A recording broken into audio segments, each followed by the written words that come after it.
En el mundo de las startups, el tiempo no se mueve igual que en el mundo tradicional. Durante más de aproximadamente 15, 20 años, Amazon estuvo perdiendo dinero. ¿Por qué? Porque Amazon estaba justamente apostando a la escalabilidad, o sea, al crecimiento, pero escalable. O sea, estaba invirtiendo dinero para hacer sus procesos más efectivos, optimizar sus procesos de entregas, vender más, implementar mayor tecnología, porque eso se iba a redituar en el futuro.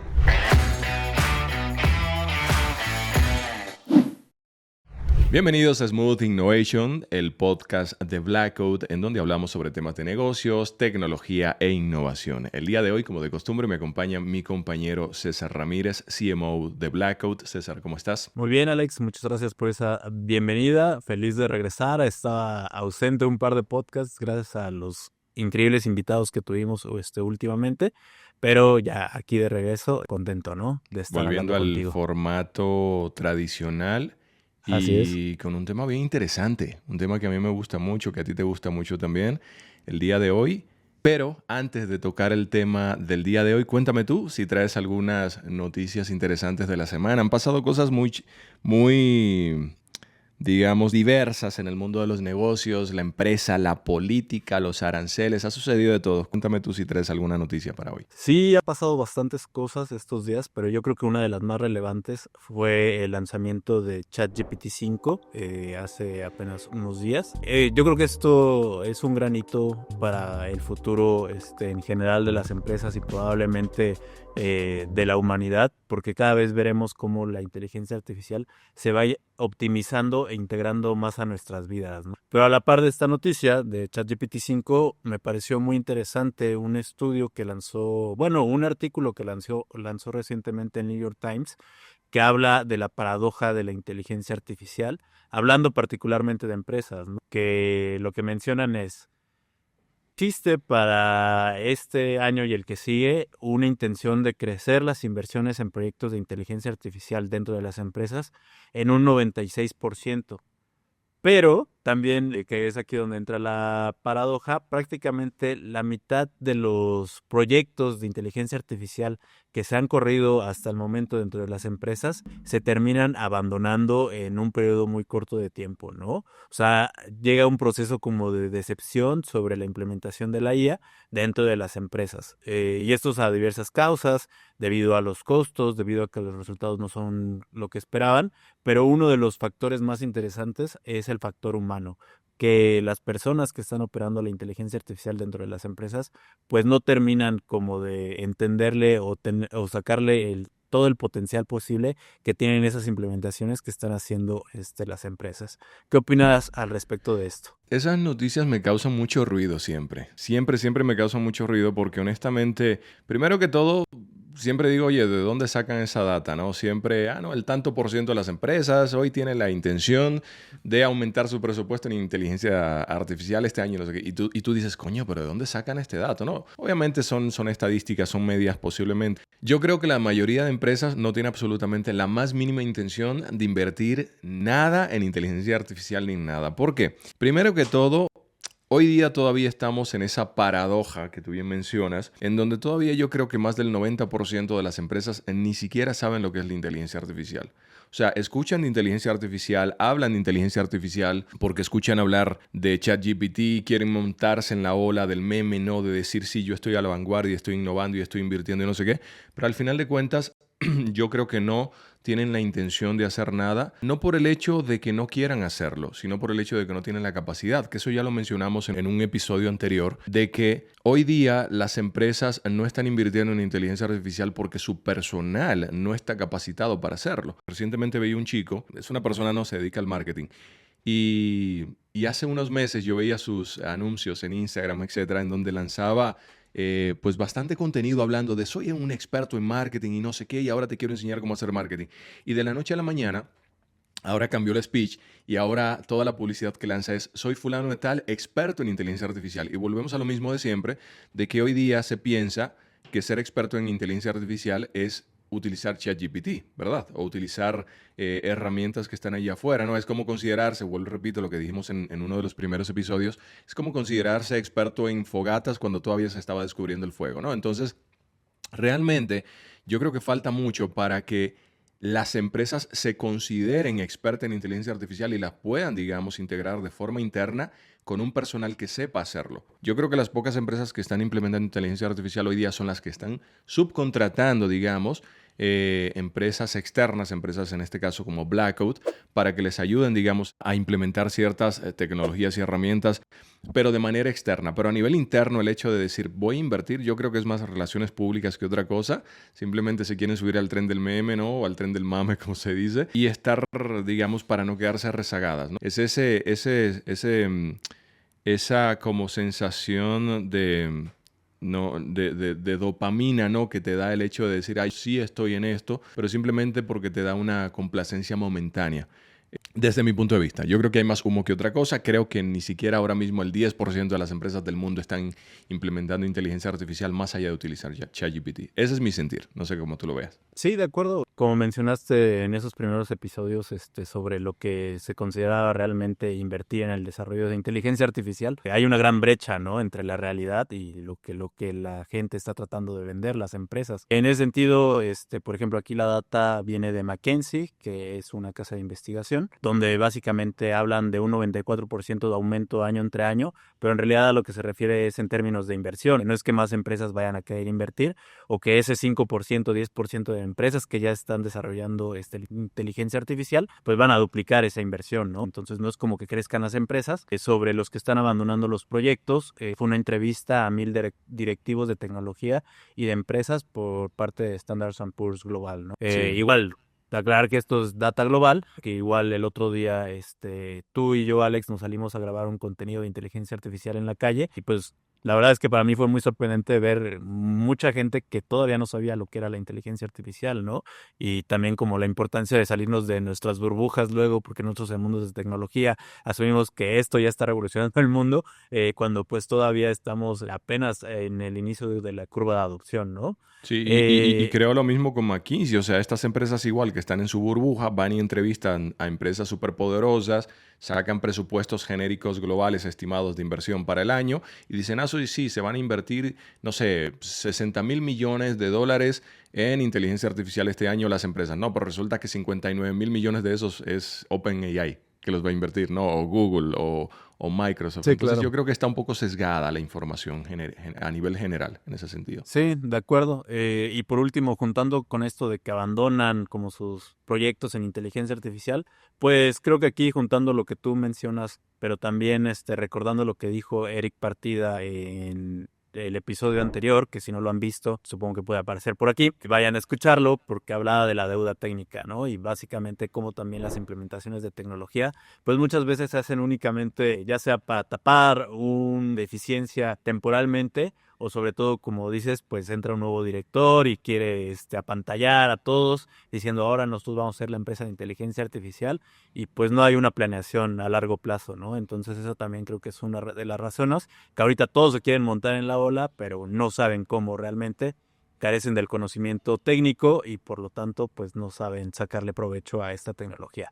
Pero interesante, la paradoja de la IA. Absolutamente. Y hablando esa es la justamente, noticia. César, de apantallar, de humo, de crecimiento, justamente de eso se trata el tema del día de hoy. Es un tema muy interesante que nos apasiona mucho. A mí particularmente me encanta tocarlo y es el tema de crecimiento versus escalabilidad. Para ti, ¿qué es crecimiento y qué es escalabilidad? Antes de entrar con la explicación a detalle del tema. Pero desde tu punto de vista, digamos, como marketer experto, ¿cómo interpretas tú el crecimiento versus escalabilidad en una empresa, en una startup? Bueno, en términos de crecimiento y escalabilidad, muchas veces pareciera que son sinónimos, ¿no? Sin embargo, pues la verdad es que son modelos muy diferentes sobre la forma en que se desarrolla un negocio o una empresa. En ese sentido, pues crecimiento, si los pudiera yo comparar con otra, hacer una analogía, pues si tenemos una planta, el crecimiento es pues el desarrollo de esa planta, ¿no? Cómo va avanzando poco a poco, poco a poco, poco a poco. En cambio, pues ya si hablamos de escalabilidad, es como esa planta, pues en realidad se pasa a otra maceta y se pasa a otra maceta y se pasa a otra maceta, y entonces en lugar de tener una sola planta, terminas con múltiples plantas empresas que tienen todas sus ramas y van igual creciendo cada una al unísono, ¿no? Entonces, digamos que el crecimiento es parte de la escalabilidad, pero la escalabilidad no necesariamente se limita al concepto de crecimiento, ¿no? ¿Cómo ves tú Totalmente. esta explicación? Absolutamente, no, tienes total razón y sí, mira, hay una gran confusión en el medio tanto de, no solamente en el mundo de startups, ¿no? De emprendimiento, sino también en el mundo empresarial tradicional. Y es que se confunde justamente el crecimiento con escalabilidad. ¿Por qué? Eh, el crecimiento, como bien tú lo dijiste, es simplemente cuando una empresa, una startup, un emprendimiento, digamos, puede crecer pero mediante métodos tradicionales. Vamos a suponer, tú tienes una panadería, siempre menciono este ejemplo, y hoy día tú estás produciendo 100 panes, ¿no? Y tienes 10 panaderos. Si el día de mañana tú necesitas producir 200 panes, tú necesitas que 10 panaderos más, ¿verdad? Entonces, eso es crecimiento, es cuando tú logras crecer, digamos, tú logras aumentar tus ventas, pero al mismo tiempo aumentan tus costos operativos, tus costos de personal y tienes que traer más personas para, digamos, ayudarte a producir más panes en tu panadería. Ahora, escalabilidad es algo parecido. La escalabilidad es básicamente cuando tú logras aumentar tus operaciones, digamos, tu producción, pero mediante procesos, métodos automatizados que para producir más panes tú no necesitas más personal y no nada más no necesitas más personal, sino que tus costos se mantienen o incluso se reducen. Vamos a suponer, tú tienes la misma panadería, hoy día tienes 10 panaderos y estás produciendo 100 panes, pero el día de mañana tú logras implementar un robot que este robot no nada más te va a ayudar, digamos, en vez de producir 100 panes, te va a producir 300 panes al día sin depender de más personal. Por supuesto, tú hiciste una inversión inicial, pero esta inversión inicial que tú hiciste se va a recuperar en el tiempo, ¿no? Porque ahora estás produciendo más, vas a escalar con menores costos, menor costo de inversión, menor costo de producción. Y cuando viene a ver, este robot también te ayuda a quizás mermar, ¿no? Digamos, la pérdida, ¿no? de insumos. Vamos a suponer que los panaderos desperdician harina o gastan mucha más agua o gastan mucha más levadura o más huevo, más grasa, manteca, no sé qué se utiliza para producir panes, ¿no? Pero esta es la diferencia entre escalabilidad y entre crecimiento. Y hay una gran confusión allí afuera, César, porque hoy día se piensan, o mayormente, voy a empezar con la parte de los emprendedores, a veces los emprendedores entramos en un sesgo psicológico que pensamos que nuestros proyectos son escalables y no necesariamente lo son. Y Claro. han ocurrido, digamos, bastantes errores en este medio, sobre todo en el mundo del venture capital, y se han creado burbujas bastante, digamos, considerables, y ya lo vimos, ¿no? Con la burbuja del año 2021, donde básicamente el venture capital explotó porque empezaron a invertir en modelos de negocios que simplemente los emprendedores, así como hizo el fundador de WeWork, lograron vender esa idea de que tenían una startup detrás, de que tenían un modelo de negocio hiperescalable, y los inversionistas empezaron a invertir en modelos de negocios que no necesariamente eran escalables, ¿no? Voy a empezar, vuelvo y repito, por el mundo startup y luego nos vamos a las empresas tradicionales. Entonces, se han creado, digamos, una gran cortina de humo en torno a ciertos modelos de negocios que no necesariamente tienen que ser invertibles porque no son escalables. Pueden ser modelos de negocios bastante sostenibles, con un crecimiento considerable, con una facturación considerable, pero eso no significa que puedan ser catalogados dentro del nicho de lo que puede ser una startup o que puedan ser modelos de negocios hiperescalables, ¿no? Porque, vuelvo y repito, una startup, o lo que se puede considerar una startup, es un modelo pivotante de alto crecimiento, ¿verdad? En este caso, en palabras resumidas, vamos a suponer, vámonos al ejemplo no de los microchips.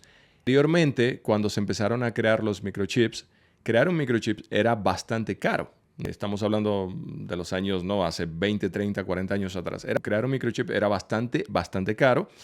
Y después, a través de los procesos tecnológicos, costes operativos han ido, digamos, reduciéndose porque se empezaron a implementar, ¿no? La robótica, la automatización en estos procesos de creación, nuevos materiales, etcétera. Y hoy día se permite que la creación de microchips sea bastante escalable, ¿no? Pero luego, sobre la creación de los microchips, ahora viene el software.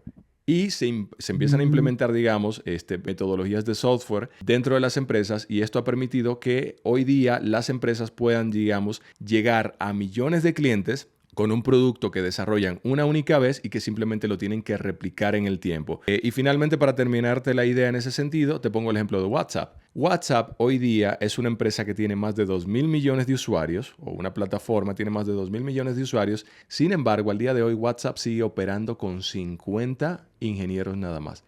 Eso es lo que se puede considerar como un modelo de negocio escalable o una empresa escalable, porque no necesita de mayor personal, de mayores costes operativos para atender a mayor cantidad de personas, para llegar a mayores geografías y para hacer, digamos, facturar más en el tiempo. Básicamente esa es la diferencia entre crecimiento y escalabilidad, César. ¿Cómo lo ves? Ok.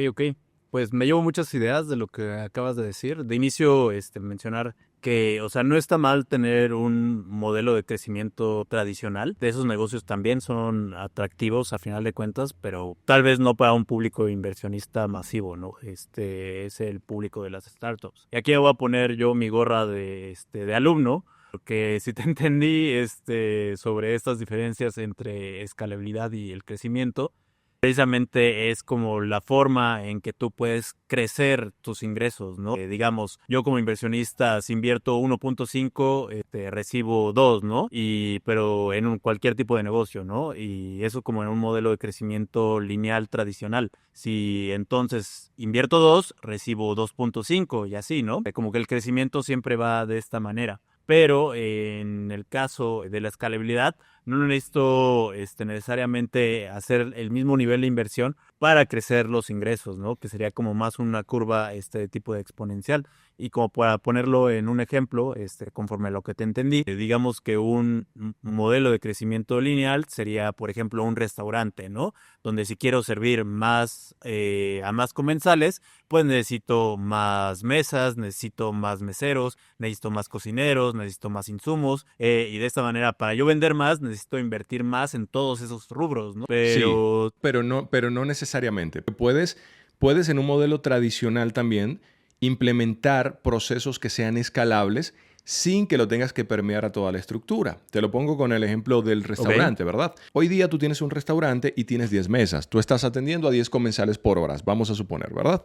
Estás consumiendo, vamos a suponer, 100 pesos en insumos, 100 pesos en personal, etcétera, ¿verdad? Pero sin embargo, tú podrías implementar un modelo de pedidos a domicilio a través de una plataforma, ¿no? Entonces, ¿qué significa esto? Que, por ejemplo, tú puedes mantener a los 5 meseros que tienes en el restaurante y tienes 5, digamos, cocineros en la cocina. Sin embargo, si tú implementas un modelo de reserva o de compra online, tú podrías estar, en vez de atendiendo 10 mesas por hora en tu local, tú podrías estar ahora vendiendo 10 comidas adicionales cada hora a través de un proceso online. Por lo tanto, es como si tú tuvieras 50 mesas más por hora, pero sin embargo no tuviste que aumentar tus costes, por ejemplo, en meseros. Sí tuviste que aumentar tus costes en insumos y posiblemente sumar unos 3 o 4 cocineros más a la cocina. Por lo tanto, sí están aumentando tus costes, en cierto modo, pero también estás siendo escalable, no de forma hiperescalable o masiva, ¿verdad? Porque tus costos sí aumentaron y necesitas más personal,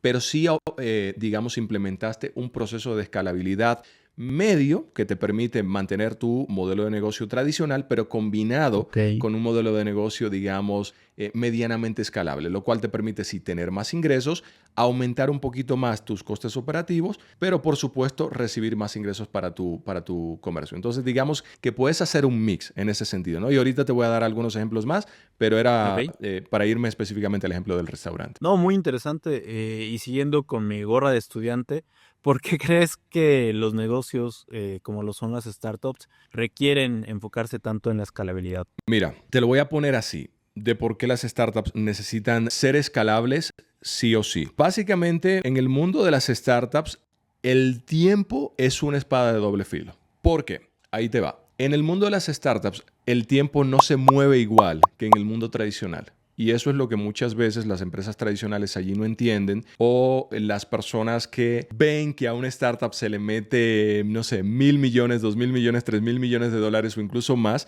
en inversión y están perdiendo dinero. Mucha gente dice, oye, pero es que yo no entiendo cómo es que le están metiendo dinero a un proyecto que no funciona. Se los voy a poner muy sencillo. Amazon, cuando empezó vendiendo libros, ¿verdad? Luego Amazon se fue a vender nuevos productos. Sin embargo, durante más de aproximadamente 15, 20 años, años Amazon estuvo perdiendo dinero. ¿Por qué? Porque Amazon estaba justamente apostando a la escalabilidad, o sea, al crecimiento, pero escalable. O sea, estaba invirtiendo dinero para hacer sus procesos más efectivos, optimizar sus procesos de entregas, vender más, implementar mayor tecnología, porque eso se iba a redituar en el futuro. ¿Por qué? Porque en el futuro toda esa inversión le iba a permitir a Amazon vender más artículos, llegar más rápido al destino de sus compradores, bajar sus costes operativos y sus costos de entrega, y eso le iba a permitir que con las ventas futuras, digamos, de todas esas ventas futuras, el coste operativo, el margen operativo iba a ser mínimo y la utilidad iba a ser mayor. Y hoy día lo estamos viendo. Hoy día Amazon es una empresa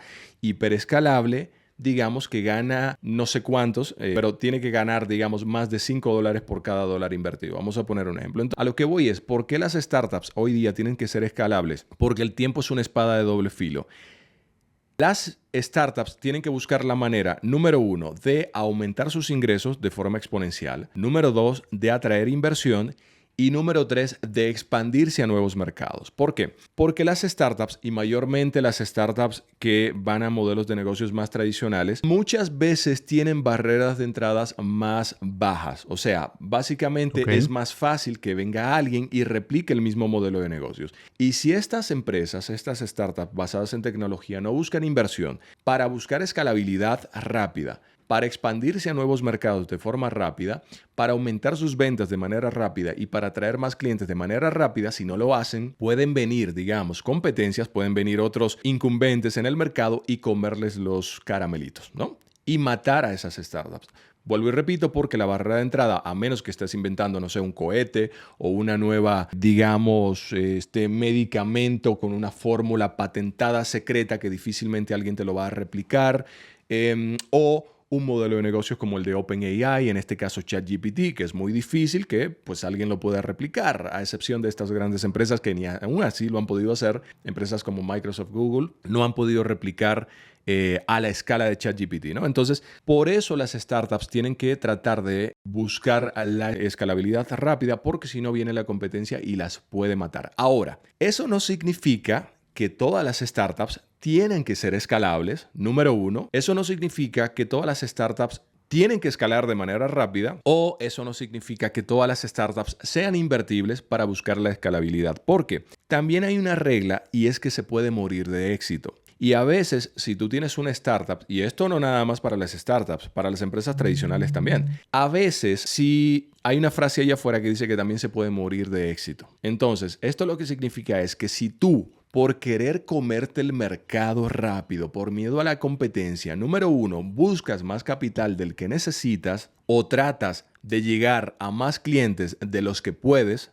en este momento, o tratas de llegar a mayores geografías de las que puedes cubrir en este momento, también te puedes morir. Y hemos visto ejemplos de conocidos, yo mismo tengo personas conocidas que han tronado startups con millones de capital invertido porque quisieron comerse el mercado antes de tiempo. También hay que aprender a discernir cuándo un modelo de negocio puede ser escalable de manera acelerada, o cuando un modelo de negocios tiene que madurar en el tiempo, digamos, y dejar que el propio proceso de escalabilidad del mercado, digamos, sea el que te lleve de la mano. ¿A qué me refiero con esto? Vamos a suponer, si yo tengo un modelo de negocio que está basado en 100% software, vamos a suponer Agendly, ¿no? Desde Blackout acabamos de lanzar Agendly. Para los que no saben, Agendly es una plataforma que te va a permitir a ti, si tú tienes un pequeño negocio local que funciona con citas, la veterinaria, el spa, la estética, el gimnasio, cualquier negocio que funcione con citas, tú te registras en Agendly.com y básicamente Agendly te permite agendar sin WhatsApp, sin necesidad de llamadas, sin necesidad de que tengas una secretaria, ¿no?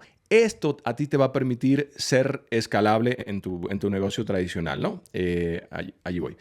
Pero a lo que voy es, Agendly es un producto 100% basado en software. Nosotros hoy día podemos operar Agendly con el personal que tenemos. Podemos operar Agendly ya sea en México, en Dominicana, en Venezuela, en Canadá, en China o en la India. En cualquier lugar del mundo pueden utilizar Agendly hoy día con el mismo personal que tenemos. Y eso a nosotros nos permite ser escalables o hiperescalables porque no dependemos de mayor personal para operar este software. ¿Por qué? Porque ya está hecho, ya está producido y simplemente cada usuario que se registra en Agendly simplemente se está replicando, se está haciendo una copia de ese software y Agendly es un producto escalable, ¿cierto? Allí entonces, digamos que el proceso caso de escalabilidad aplica. Por lo tanto, nosotros sí podríamos, digamos, si quisiéramos buscar inversión, ¿para qué? Para mejorar la tecnología, para hacer más marketing, para llegar a más mercados, digamos, y para que Yendali se conozca más. Y eso sí nos permite ser escalables. Ahora, imagínate que en vez de Yendali nosotros tuviésemos un modelo de negocios en donde nosotros compramos casas para poner en Airbnb, ¿verdad? Y por el simple hecho, me voy a basar en el ejemplo de WeWork, y por el simple hecho de que tenemos una plataforma digital, ¿no? Un software para llegar a nuestros clientes o para conectar esas casas, esos departamentos con Airbnb o Booking y también ofrecerlos allí, pensamos que tenemos una startup hiperescalable. Pero resulta que no. ¿Por qué?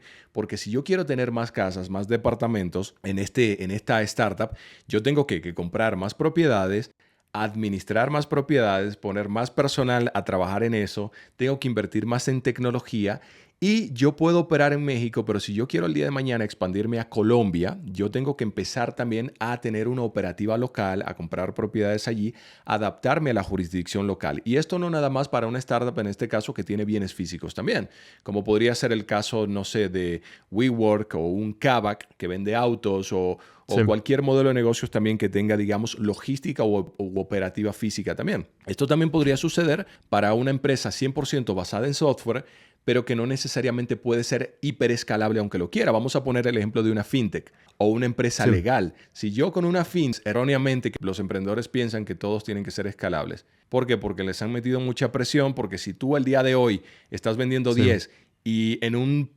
Excel no me ponen una proyección financiera, no me pones que vas a vender 300 el año que viene, yo no te invierto. Entonces, normalmente los emprendedores lo que hacemos es que empezamos, como dicen por ahí, el Excel aguanta todo, empezamos a hacer proyecciones erróneas, llenas de humos, que pensamos que el día de mañana nos vamos a volver multimillonarios, vamos a tener un unicornio para el próximo año. Le vendemos esa idea a los inversionistas, el inversionista nos invierte, levantamos más capital incluso del que necesitamos y el próximo año resulta que no demostramos esas expectativas. Y el próximo inversionista que viene por delante no nos invierte porque ya tenemos una valoración ilógica. Y si no conseguimos más inversión más adelante, el modelo de negocio se nos queda sin dinero porque todavía no estamos facturando, recuerda. Simplemente Sí. estamos invirtiendo en crecimiento y la startup se nos puede morir. Y eso fue lo que sucedió, César, con toda la burbuja que se creó desde el año 2021 a 2022, que básicamente tú llegabas con un PowerPoint, decías que habías estudiado en Stanford o en Harvard y que ahora mismo estabas creando el próximo no sé qué y te metían $100 millones y por el simple hecho de tú haber hecho un MBA, eso no significaba que tú fueras un experto, digamos, en emprendimiento o que tú pudieras demostrar realmente lo que tu tesis de emprendimiento dictara. Y por eso se cometieron tantos errores, César. Entonces, eso es basándonos en el mundo de startup, pero sí, una startup tiene que ser escalable, pero no necesariamente eso significa que vas a tener éxito o que necesitas ser escalable para tener un buen modelo de negocio. Vuelvo y repito, porque lo puedes tener sin necesidad de inversión y sin ser escalable, puedes tener un proyecto, digamos, que facture bien, que sea atractivo incluso para inversionistas, pero sin buscar esa escalabilidad estratosférica que te puede llevar también al fracaso. Muy interesante todo lo que mencionas, Alex. La verdad es que me quedo con muchas cosas. La primera de ellas es la pasión que tú tienes por este tema. La verdad es que a nuestros seguidores, si quieren seguir aprendiendo más de emprendimiento, no duden en seguir a Alex de Santos, CEO. Va a aparecer por aquí abajo también sus redes sociales, porque esto es solo una pruebita de todo el gran contenido que él también nos está dando a través de sus canales respecto a estas temáticas, ¿no? De inicio, pues este tema de los ejemplos creo que nos sirve bastante más para entender este concepto entre la escalabilidad y el crecimiento. Creo que uno de los ejemplos que me viene más a la mente es el caso de Blockbuster, que en su momento me parece que llegó a tener, por medio del crecimiento tradicional, casi 10,000 sucursales en todo el mundo, que de forma muy interesante también uno de sus mayores ingresos eran los cargos que le hacían a sus usuarios, bueno, a sus clientes en ese caso, por no regresar los DVDs, ¿no? Por quedarse con ellos. Entonces el 16% de sus ingresos venían totalmente de esa fuente, ¿no? Eso que causaba, pues, que en realidad se generaba un tapón, porque pues los DVDs ya no los podían prestar a otros clientes y no podían seguir creciendo. Pero fuera de eso, lo que los mató, pues, fue en definitiva la llegada de otra empresa que justo tuvo la visión de generar un modelo de negocio escalable, ¿no? Como lo fue Netflix. Que incluso todos sabemos esta historia de que en el año 2004, me parece, Blockbuster tuvo la posibilidad de comprar Netflix. Más o menos este sería un buen ejemplo para hablar de todo los temas que se han tocado. Sí, y no nada más, César, también sucede modelos de negocios tradicionales versus modelos de negocios, digamos, actuales o tecnologizados, por así decirlo, ¿no? Porque también vemos el ejemplo de Yahoo. Yahoo también Sí. era una empresa de software, era una empresa hiper mega escalable. Todos conocemos o conocimos Yahoo en algún momento de la vida. Sin embargo, vino otra empresa a la cual Yahoo también tuvo la oportunidad de comprar y no es el único ejemplo y es el caso de Google. Y tampoco los Claro. compraron.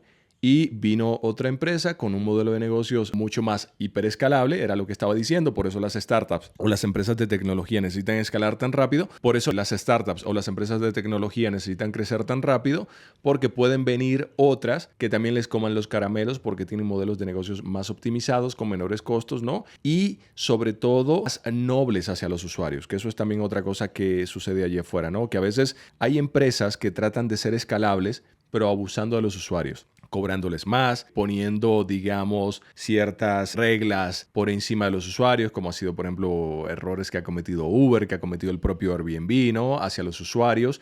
Y hoy día muchos de ellos están pagando los errores. Entonces, sí, hay que tener muy claro, César, número uno, cuándo se... Número uno, si tu modelo de negocio, si tu proyecto realmente es escalable, ¿no? O si lo que tienes es una startup escalable o tienes un proyecto tradicional con tecnología, ¿no? Alimentado con tecnología que puede funcionar, pero no necesariamente está capacitado para ser escalable. Número dos, tienes que tener cuidado de si ese modelo de negocio realmente necesita capital para ser escalable y cuánto necesitas. Y lo número tres, siempre tienes que tener en cuenta que no puedes poner la escalabilidad por encima de tus usuarios, digamos, y por encima del propio modelo de negocio, porque también la escalabilidad te puede matar, como bien decimos, ¿no? O sea, puedes morir de éxito también y hemos visto ejemplos de proyectos que lo han hecho. Entonces, hay que tener mucho cuidado con eso y eso es hablando del mundo startup, porque también en el mundo tradicional se puede escalar. Y ese es el error que hoy día también están cometiendo muchas empresas tradicionales que se están dejando comer los caramelos porque siguen con su modelo de negocio tradicional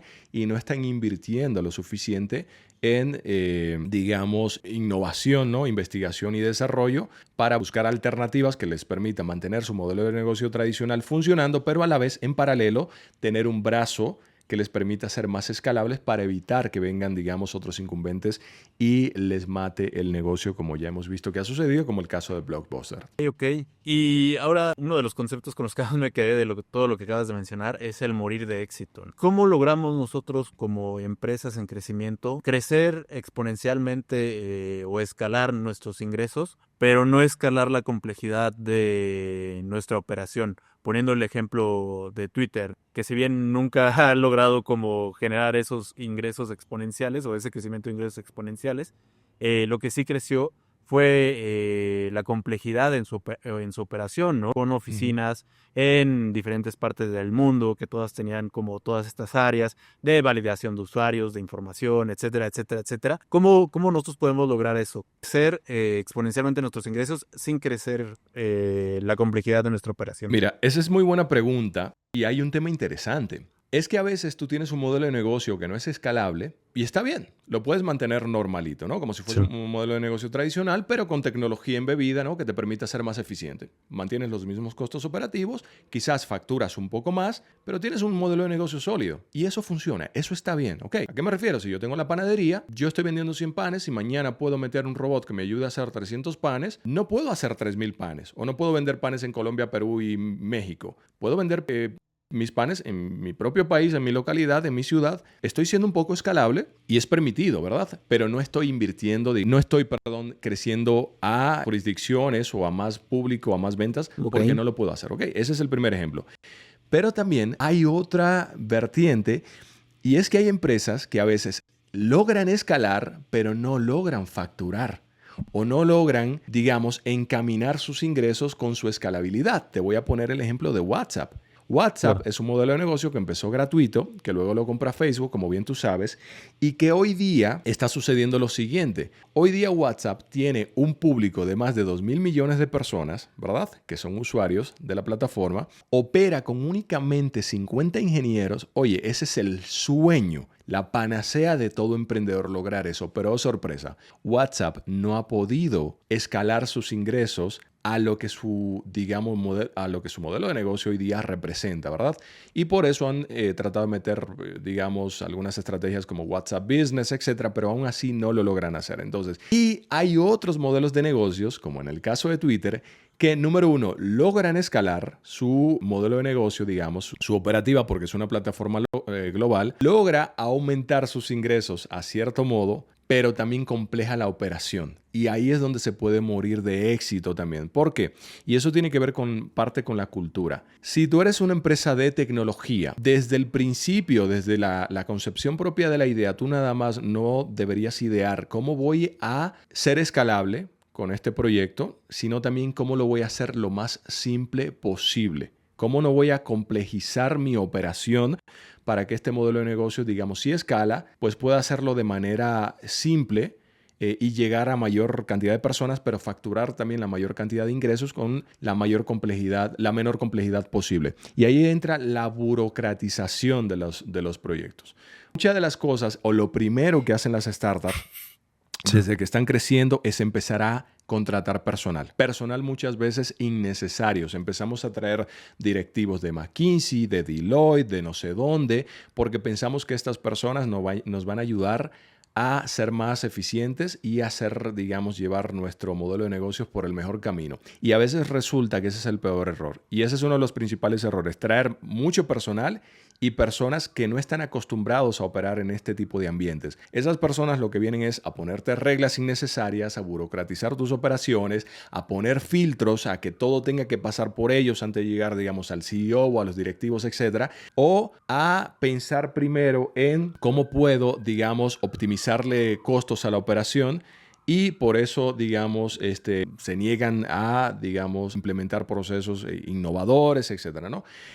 Luego lo otro es que empezamos a también tratar de crecer demasiado rápido. Queremos llegar a diferentes jurisdicciones, diferentes ciudades, países, etcétera, cuando todavía ni siquiera es necesario. Y cuando todavía ni siquiera tenemos un modelo de negocios que camine en patines, digamos que camine solito en la jurisdicción en donde estamos, no es necesario que estemos pensando en llegar a otros lugares. Y también la última es empezar con algo simple. Otro de los errores que cometemos también es que desde el día 1 le queremos meter a nuestra plataforma, a nuestra aplicación, ¿no? a ese, digamos, sistema a través del cual llegamos a nuestros clientes, queremos meterles demasiadas funcionalidades. Y para cada funcionalidad necesitamos un equipo diferente, etcétera, ¿no?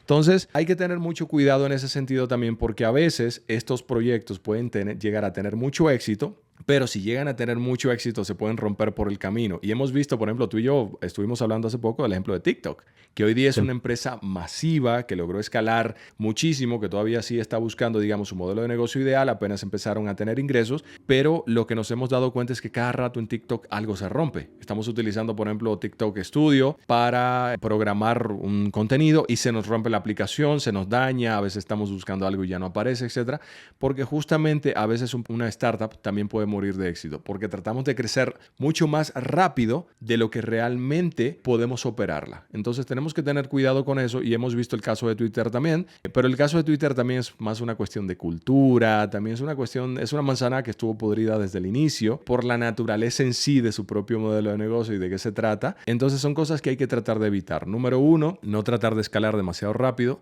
no burocratizar la operación, no tratar de traer personal innecesario y sobre todo tener mucho cuidado con a quién traemos, porque esas personas lo que nos pueden meter, en vez de ayudarnos a escalar de forma efectiva, nos pueden meter palos en las ruedas y sobre todo tratar también de medir bien si necesitamos escalar. ¿En qué momento necesitamos hacerlo?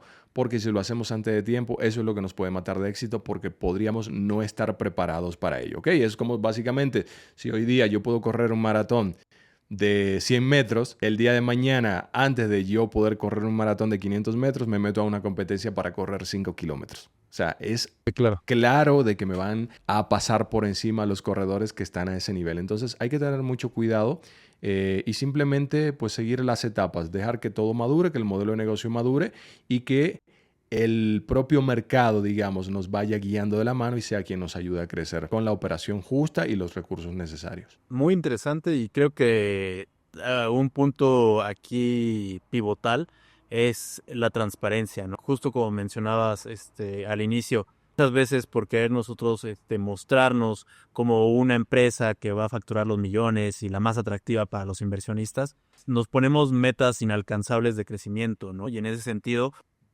ponle tú que logramos la inversión y ahora ya tenemos a toda una serie de personal contratado que lo único que nos van a traer dentro de nuestra organización es caos, todo lo contrario al crecimiento, ¿no? Pero que de la misma manera, si nosotros nos esforzamos en crear directrices, en traer a gente que le dé estructura, demasiada estructura nos va a terminar por matar la innovación, vamos a dejar de ser dinámicos, vamos a volvernos burocráticos, como bien lo mencionaste.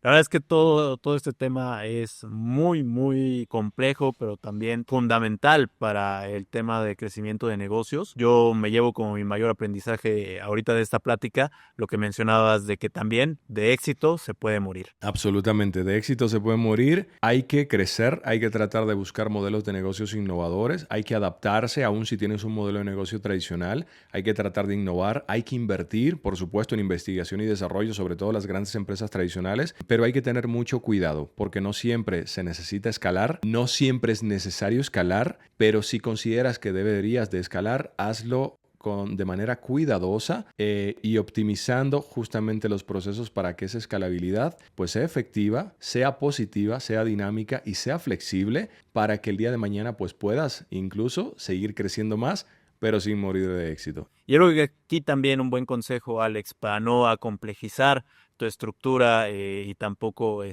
pues como tal el talento que tienes dentro de la empresa, pues es aliarte precisamente de consultores en tecnología. En este caso, si lo que quieres tú es como tal incrementar el desarrollo de tu producto y hacerlo todavía más innovador, ¿no? En ese sentido, por ejemplo, nosotros damos el servicio de la consultoría en desarrollo precisamente con un equipo muy talentoso que contamos nosotros dentro de nuestra estructura para que pueda funcionar como tu equipo de tecnología, le llamamos el CFO como outsources, Sí, no, ya perdí la idea. el Pero CTO bueno, as esa a es la idea, ¿no? service. El CTO CTO as a as a service. service, sí, ok. Sí que lo Pero decía bueno, ahí. esa es la idea de lo que quiero jalar, ¿no? Sí, Entonces, totalmente, César. Y justamente esa es una de las cosas más importantes que nos preguntan a veces los clientes cuando hablan con nosotros en Blackout. Nos preguntan es, ¿por qué tú y no tu competencia, ¿no? Y siempre le decimos es que, oye, aquí lo importante y el por qué nosotros es que software te lo puede hacer cualquiera. Allí afuera hay bastantes agencias que siempre decimos no nos consideramos agencias, nos vemos más como un software studio, cual si fuese un estudio de videojuegos, precisamente por eso, porque software te lo puede hacer cualquiera en ese sentido, pero entrar en un proceso de introspección, de innovación, como lo hacemos en Blackout, no cualquiera lo puede hacer porque Blackout antes que estar formado por prestadores de servicios, está formado por fundadores, por emprendedores, por creadores, porque así como fue como Blackout inició, nosotros antes que todo somos creadores de startups. De hecho, nuestro core es desarrollar startups propias y este servicio a través de Blackout es un valor agregado que estamos tratando de aportar a la sociedad para las startups y grandes empresas que quieren innovar, y precisamente ese es nuestro mayor valor agregado y nuestra mayor ventaja competitiva, que nosotros entramos con ellos desde la concepción propia de la idea hasta tener un producto llave en mano, pero nos metemos en todo. Imagínate que tú quieres desarrollar una plataforma o un nuevo CRM, una aplicación, tú no tienes idea de lo que quieres hacer, nosotros entramos contigo desde la concepción propia de la idea y te ayudamos a conceptualizar todo ese proyecto, incluso te ayudamos a buscar el modelo de negocio ideal, te ayudamos con temas legales, temas financieros también, te aportamos asesoría en ese sentido porque, digamos, son más de 10 años de experiencia que yo particularmente tengo en este medio, ya incluso asesorando a otros emprendedores o universidades. Digamos que hay algo positivo para aportar allí que va dentro, digamos, de esa propuesta que te hagamos y no tienes un costo adicional. Entonces, eso es parte, César, de lo que aportamos y por lo cual, digamos, Blackout se ha vuelto tan valioso para las empresas externas que necesitan ayuda justamente para buscar maneras efectivas de innovar y de escalar en el tiempo sin morir de éxito. No, hombre, buenísimo. Somos tus socios ideales en innovación porque ya hemos recorrido ese camino, ¿no? E incluso pues lo seguimos recorriendo Y lo aprendiendo seguimos de él recorriendo también. y seguimos Sí, aprendiendo también. Muy bien. sí. Muy bien, César, pues yo Pues creo bueno, que llegamos Alex. al Ah, final del episodio de hoy. ¿Qué te pareció? no, hombre, excelente. De nuevo, me llevo muchos aprendizajes sobre los modelos de crecimiento. De nuevo, muchas gracias por la plática. Estuvo muy amena. Bueno, nos vemos en el próximo episodio de Smooth Innovation by Blackout. Hasta la próxima. Hasta la próxima.